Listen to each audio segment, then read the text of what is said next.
Hi, my name's Mike Jackson, and I was Secretary of Lesbians and Gays Support the Miners in 1984-85 during the big, huge miners' strike in Britain. As you probably know, we twinned with the mining community of Neath de Lys and Swansea Valleys in South Wales. We were a London-based lesbian and gay group. Um, we supported the miners unconditionally. We believed their struggle was a just struggle, and we completely identified with them in what they were fighting for, which was mainly maintaining their jobs in their communities. They weren't on strike for higher pay or better working conditions. They were on strike to actually keep their jobs. And when you bear in mind that the valleys of South Wales were almost 100% dependent on coal mining and had been for centuries, then it's little wonder that they saw closure of the coal mines as nothing less than a catastrophe for the communities. We supported them unconditionally. However, the friendships that were gained gave us an opportunity to tell them about our story as lesbians and gay men, how we had absolutely no rights.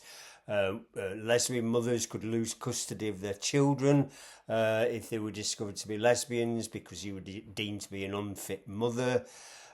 People were sacked from their jobs simply because they were gay, and there was nothing you could do about this because we had no rights whatsoever as lesbians and gay men.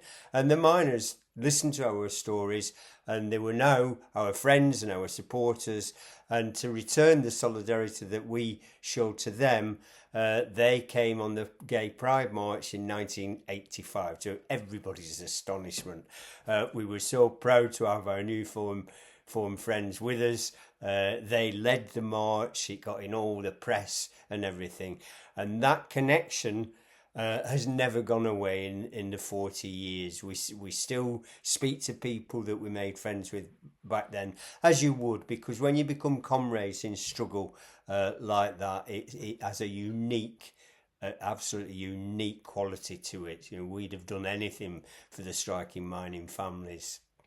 And so 40 years on, we're commemorating with a lot of anniversaries, and I've heard what you're doing, and it sounds fantastic. Just a word on art. Art itself is a very powerful weapon that we have in our hands. It's often portrayed as something quite exclusive and only available to middle class people and rich people, and that's a lot of nonsense.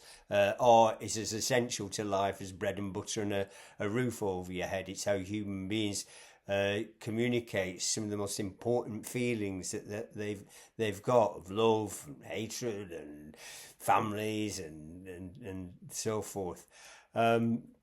So good for you for doing this. Celebrating Pride is a very important part of the things that we have to do in our communities to remind people about the rights that were hard fought for and won, rights that can be, and in some parts of the world already are, being taken away from us. And so we have to fight even more so.